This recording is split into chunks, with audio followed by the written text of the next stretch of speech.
What if the anarchists won the Spanish Civil War? First, some context: the Spanish Civil War started due to a military plot against the Republican government. The war began as revolts by right-wing Spanish military officers in Spanish Morocco, then spreading into the mainland. The coup d'état failed, however, leading to the long and bloody Spanish Civil War we know. The war at first was between the Republican and the Nationalist, both containing many parties. On the Nationalist side there were the Carlists. Nationalists, of course. And the Phalange. The Nationalists, who were united by faith and were much more stable than the Republicans. And on the Republican side, there were the Basque. Communists Soviet and Communists anti-Soviet. Anarchists CNT FAI, who are the main focus of this video. With this diverse of a faction there were bound to be infighting. At the beginning of the war these were the borders between the two factions. Instead of this we can make the Nationalist be in a weaker position, making the Nationalist not being able to connect the North to the South, massively weakening the Nationalist.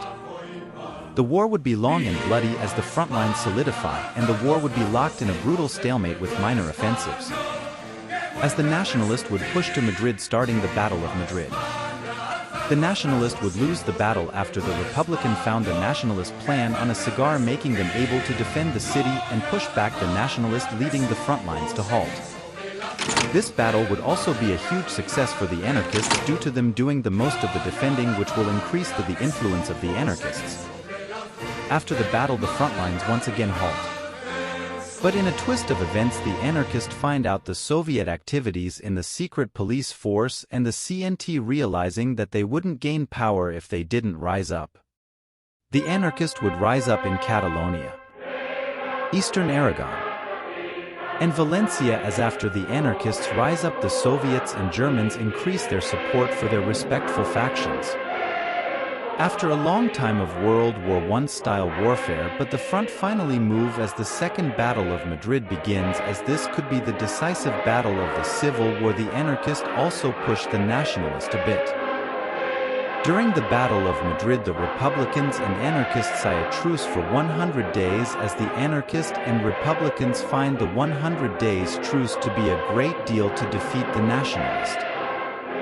With the 100-day truce the anarchists and Republicans work together to defeat the Nationalist, as the anarchists start an offensive into the Nationalist land, pushing them back. After a decisive battle between the Republicans and Nationalists leading to the encirclement of the Nationalist, fighting in Madrid opening the door to the fate of the Nationalist. The anarchists and Republicans push into Nationalist land, as the Carlists also rise up after finding some documents about Franco betraying the Carlists after the war. The Nationalists eventually start to lose as the anarchists and Republicans push them to their last limp, leading to the collapse of the Nationalist. The Carlists eventually lose and the anarchists occupy all of northern Spain as the truce ends, and the Republicans and anarchists go back to fighting each other. To make this timeline more interesting, we can make Nestor Makhno, the Ukrainian anarchist, live longer, as he through his reputation and skill takes over the anarchist cause. Anyways, back to the war, the anarchists pushed the Republicans back due to their superior army, eventually sieging and capturing Madrid, as the Republican army was at this point under heavy Soviet influence. The anarchists eventually pushed back the Republicans to the point of collapse, making the anarchists win the Civil War.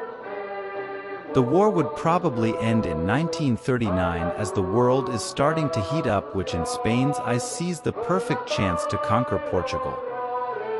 World War II would begin as we know it, as Spain stays neutral and Poland is invaded while the Allies declare war on Germany. Going back to Spain, Makhno the leader would invade Portugal, expanding anarchist Spain while the world was busy. The anarchists would eventually defeat the Portuguese, making anarchism boost in Spain, which lead to the creation of the Iberian Commune. This is where I will end the video due to me not being able to find an interesting timeline. But if you want a part 2, make sure to comment suggestions on how Makhno leads anarchist Spain into the world. Would he succeed or will he fail? Only time can tell us this story, and I'm sorry for ending this video on a cliffhanger.